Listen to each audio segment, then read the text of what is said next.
ومن أعرض عن ذكري فإن له معيشة ضنكا ونحشره يوم القيامة أعمى। কত কঠিন একটা সতর্কতা আল্লাহর পক্ষ থেকে। সূরা তাহার 124 নম্বর আয়াত, যেখানে আল্লাহ আযজা ওয়াজাল বলছেন, যে মুখ ফিরিয়ে নেয়, যে ইচ্ছায় ইন্টেনশনালি তার মুখটা সরায় নেয় আল্লাহর রিমেম্বারেন্স থেকে। এখানে আল্লাহর রিমেম্বারেন্স বলতে মুফাসসিরগণ বলছেন কোরআন এবং সুন্নাহ, রাসূলুল্লাহ সাল্লাল্লাহু আলাইহি ওয়াসাল্লামের জীবনী এবং কোরআনের যে আয়াত নির্দেশনা, রাসূলুল্লাহ সাল্লাল্লাহু আলাইহি ওয়াসাল্লাম দেখানো পথ, সেখান থেকে যে মুখ ফিরায় নেয় তার জন্য দুইটা শাস্তি। একটা শাস্তি কি? একটা শাস্তি হচ্ছে গিয়ে যে তার কবর সংকুচিত হবে এবং তার অন্তর সংকুচিত হবে। কবর সংকুচিত হওয়া মানে কি? রাসূলুল্লাহ সাল্লাল্লাহু আলাইহি ওয়াসাল্লাম হাদিসে দেখাইছেন যে তার এইভাবে করে হাড্ডিগুলো এইভাবে এরকম হয়ে যাবে কবরের মধ্যে, কবর সংকুচিত হয়ে যাবে। আল্লাহ আমাদেরকে হেফাজত করুন। পাশাপাশি কি হবে? তার অন্তর সংকুচিত হবে। যখন তার অন্তর সংকুচিত হবে তার মানে কি? আপনি যখন প্রচণ্ড দুশ্চিন্তাগ্রস্ত, খুব দুশ্চিন্তা করতেছে একটা মানুষ, অথবা খুব হতাশ একটা মানুষের সাথে কথা বলবেন, দেখবেন তার অন্তর শূন্য মনে হয়, সংকুচিত মনে হয়, তার কাছে মনে হয় তার অন্তর কেউ চাপ দিয়ে আছে। সে বিভিন্ন রকম হাসপাতালে গিয়ে টেস্ট করায়, গিয়ে দেখে তার আসলে কিছু অন্য কোনো সমস্যা নাই, কিন্তু তার প্রচণ্ড রকম অন্তর চাপ দিয়ে আছে। এটা হচ্ছে অন্তর সংকুচিত হওয়া। এটা হচ্ছে কি তার একটা শাস্তি। আরেকটা শাস্তি আল্লাহ আযজা ওয়াজাল বলছেন এই আয়াতে, যে তাকে কিয়ামতের দিনে তাকে উঠানো হবে অন্ধ করে। তাকে কিয়ামতের দিন সে অন্ধ হয়ে উঠবে। আল্লাহ আমাদেরকে হেফাজত করুন। قال رب لم حشرتني أعمى وقد كنت بصيرا।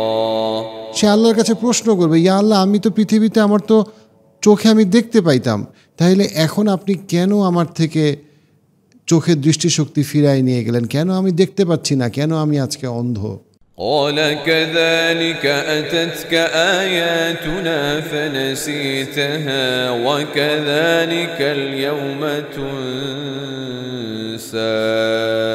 আল্লাহ বলছেন, ব্যাপারটা তো এমনই যে আমার নির্দেশনা বলি, আমার আয়াত, আমার সংকেত, আমার সতর্কতা, আমার পক্ষ থেকে বাণী, আমার পক্ষ থেকে নিদর্শন তোমার কাছে আসছিল এবং তুমি মুখ ফিরে এনেছিলা, তুমি আমার ভুলে গেছিলা, অস্বীকার করছিলা। ঠিক একইভাবে আজকে তোমার প্রয়োজনীয়তা, তোমার গুরুত্ব, তোমাকে ভুলে যাওয়া হয়েছে। ঠিক যেভাবে তুমি পৃথিবীতে সবচেয়ে গুরুত্বপূর্ণ বিষয় যে তুমি কার কাছ থেকে আসছো, কিভাবে পথ চলে তুমি কার কাছে ফেরত যাবা, সেই বিষয়টা, তোমার লাইফের পারপাস এবং সিগনিফিকেন্স, অর্থ এবং মিনিং তুমি যেভাবে ভুলে গেছিলা, উপেক্ষা করছিলা, একইভাবে আজকে তোমাকে ভুলে যাওয়া হবে, উপেক্ষা করা হবে।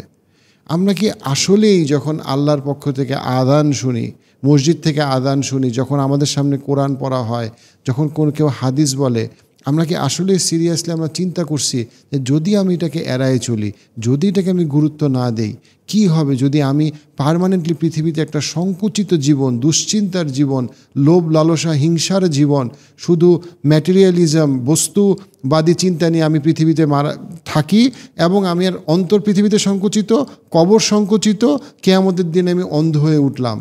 তাহলে আমার এই সোশ্যাল স্ট্যাটাস, আমি কি পৃথিবীতে কোন সুখ আর কোন সফলতাকে আমি আসলে চেজ করতেছি? আল্লাহ আমাদেরকে এই তিনটা আয়াত বারবার শোনার, বোঝার, চিন্তা করার তৌফিক দান করুন। ربنا أتمم لنا نورنا واغفر لنا إنك على كل شيء قدير।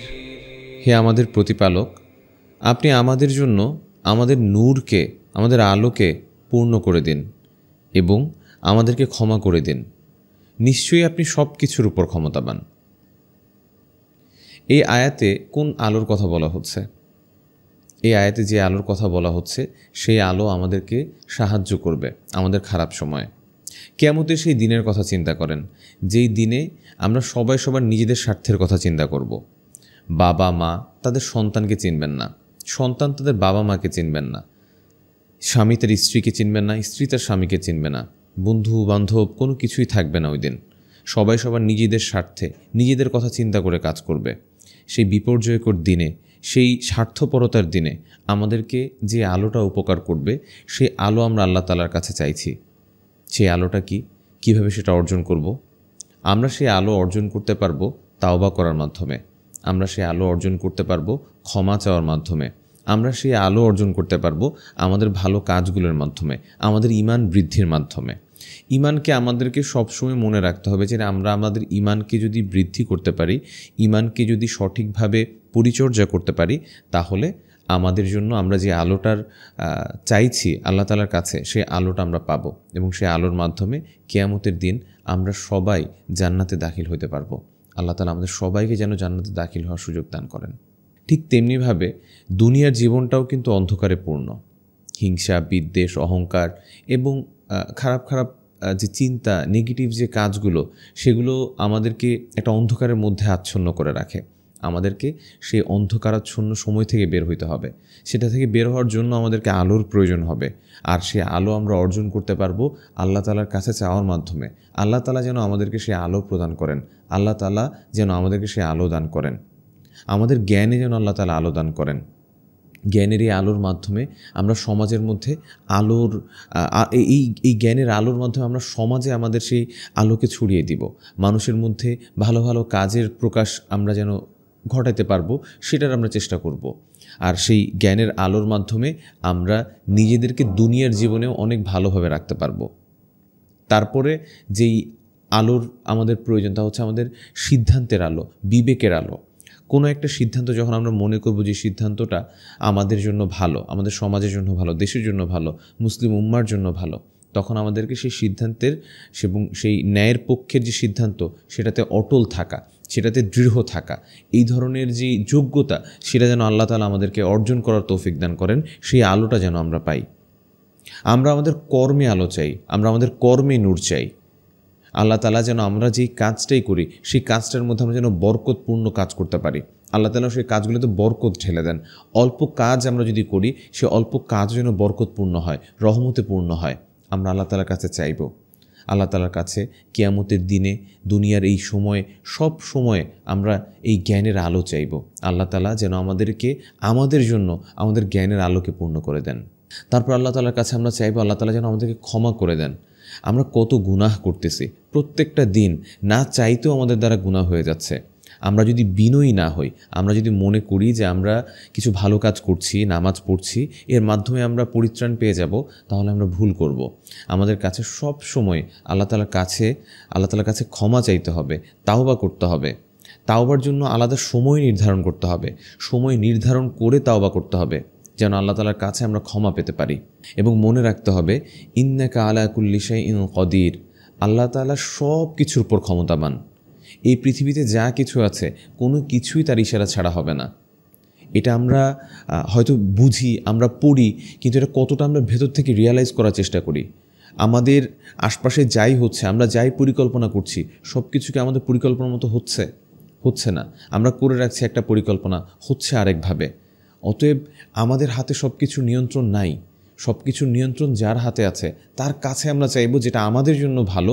আল্লাহ তাআলা যেন আমাদের জন্য সেই ভালো কাজটা করে দেন, আমাদের জন্য যেন সেই ভালো কাজটা করার যোগ্যতা আমাদের মধ্যে অর্জন করিয়ে দেন।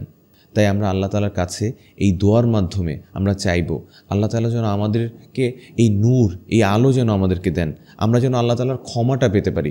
কেননা উনি তো সব কিছুর উপর ক্ষমতাবান। উনিই যদি চান তাহলে আমরা এই আলো পাবো, উনিই যদি চান তাহলে আমরা ক্ষমা পাবো। আর এই দুনিয়ার যে জীবন, এই যে কণ্টকাকীর্ণ বন্ধুর পথে পূর্ণ এই যে জীবন, এই দুনিয়ার জীবনকে, এই অন্ধকারাচ্ছন্ন জীবনকে আমরা যেন আলো দ্বারা আমরা এটাকে পূর্ণ করতে পারি, আমরা যেন সুন্দরভাবে আমাদের জীবন যাপন করতে পারি। এই দোয়াটা আমরা সবসময় করব।